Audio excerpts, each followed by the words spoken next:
sabaankii xumaadaa dad buu sano ku reebaaye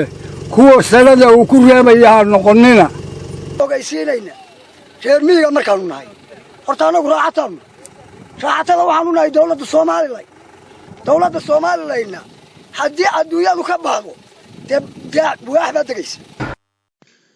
iyadoo ay soo tarayso dhawaaqa ka imanaya dadka reer guuraaga ee ay abaarta xooggan saameysay isla markaasina ku soo xarooday deegaanada ku teedsan gobolka Togdheer halkani waa degmada Qoryaale oo ka tirsan gobolka Togdheer taasoo ay saameysay amaar baaxad weyn isla markaasina ay ku soo qaxeen dadka xoolaha ay ka madheen ee ku noolaa dhulka miyiga ah dadkan ayaa dhamaantood waxay wataan wax yar oo xoolaa isla markaasina ay abaartu saameysay intan xoolaha ayaa gabi ahaanba waxay afka dhulka ka daayeen kadib markii ay waayeen wax ay cunaan iyo wax ay cabaan degmadani Qoryaale ayaa dadku isugu soo biyashooteen halkaas oo ay biciin soo bideen isla markaasina maamulka degmada Qoryaale ayaa waxay ugu deeqeen booyado biyo iyo kaamam ay ku aasan yihiin boco kuwaas oo ay dadku ay halkaasi naftooda ku maareynayaan balse ay u baahan yihiin gurmad degdeg ah dadkani reer guuraaga ee ku noolaa nolosha miyiga ayaa gabi ahaanba waxa ay si weyn uga soo qaxeen dhulkii ay ku noolaayeen kadib markii ay saameysay abaar daba dheeraatay oo ku dhufatay gobolada bari ee Somaliland tanina waxa ay muujinaysaa abaarta baaxadda weyn ee ka jirta gobolada bariga Somaliland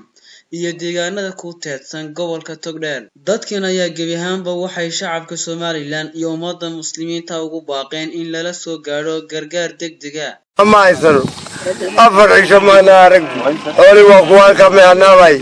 تذكي ميلا لا ميلو بيا طب كرر ماي سعون ما يحور وقت جاي السوري وين ميل بيله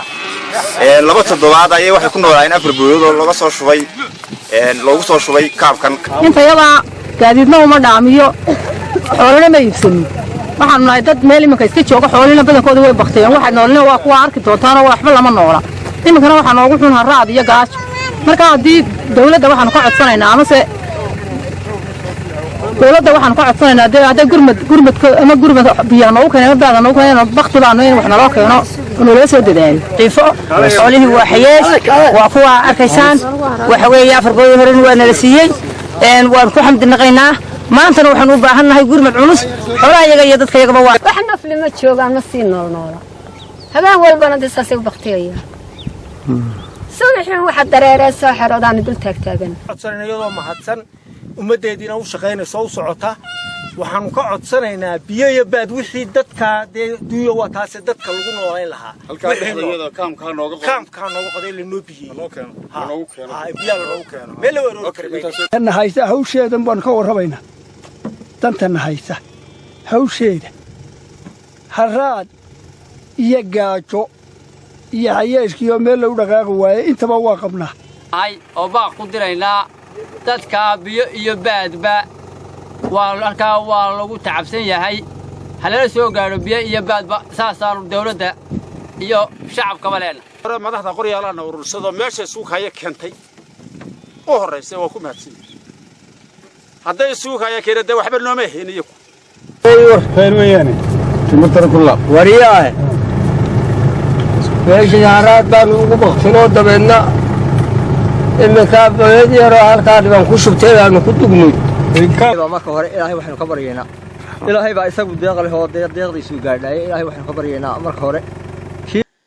Bila Jaamac waa gudoomiyaha degmada Qoryaale oo halkaasi ka hadlay isla markaasina sheegay abaartan iyo baaxadda ay leedahay iyo sida ay ula tacaalayaan dadkan weeye baaq dawladda Somaliland ganacsatada dadka islaamka waa baaq aan u soo dirayno oo aan ku ogeysiinayno dhibaatada dadka jilicsan ee gayigan ku nool aan ku ogeysiinayno dadkan waa dadkii qaarna markii hore deganaayeen qaarna ay ka soo noqdeen hawd markii hore waqooyi dadkii deganaa ee hawd noo dhaafay ee xuduudda tagay oo soo noqday oo markay dhulkan marayeen socon kari waayay labada qore isugu jiraan waxaanu leenahay ha loo soo gurmado waxqabadkii hore iyo biyihii hore iyo raashinkii horena ilaahay baan ugu mahadnaqaynaa idina waanu idinku mahadnaqaynaa si wanaagsan baa loo dhuuyay biyo iyo baadba wixii loo helayay waa la siiyey gudoomiye ku-xigeenka degmada Qoryaale Xasan Caydiid ayaa isaguna sheegay in lagu guuldaraystay in degmada Qoryaale laga soo saaro biyo tiraba 2 jeer la isku dayay balse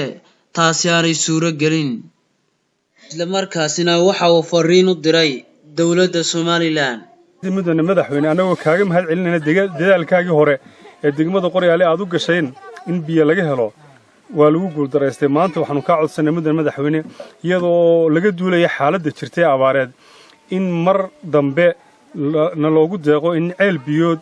oo sahankiisa leh oo magaranaysaay aqoontiisa leh nalooga soo saaro degmada balse waxa muuqanaysa abaarta ka jirta deegaanadani iyo baaxadda ay leedahay balse dadku waa qaar aan mar qura iyagu ka quusan raxmaadka Eebbe oo markasta sugaya in Alla u soo naxariisto dadka ayaa abaartani ay saameysay waxa ay keentay in ay waayaan waxa ay naftooda u cunaan dhamaanba waxaad arkaysaa baqtiga oo isagu teesan wadooyinka hareerahooda isla markaasina habeen walba xerada ay goosan ku hadhayo aydana u goosan ku hadhayo baqtiga ayaa gebi ahaanba buux dhaafiyay deegaanada dadkan ay degan yihiin Khalid Cabdikariin Xaaji shabakada caalamiga ee Jarad News Burco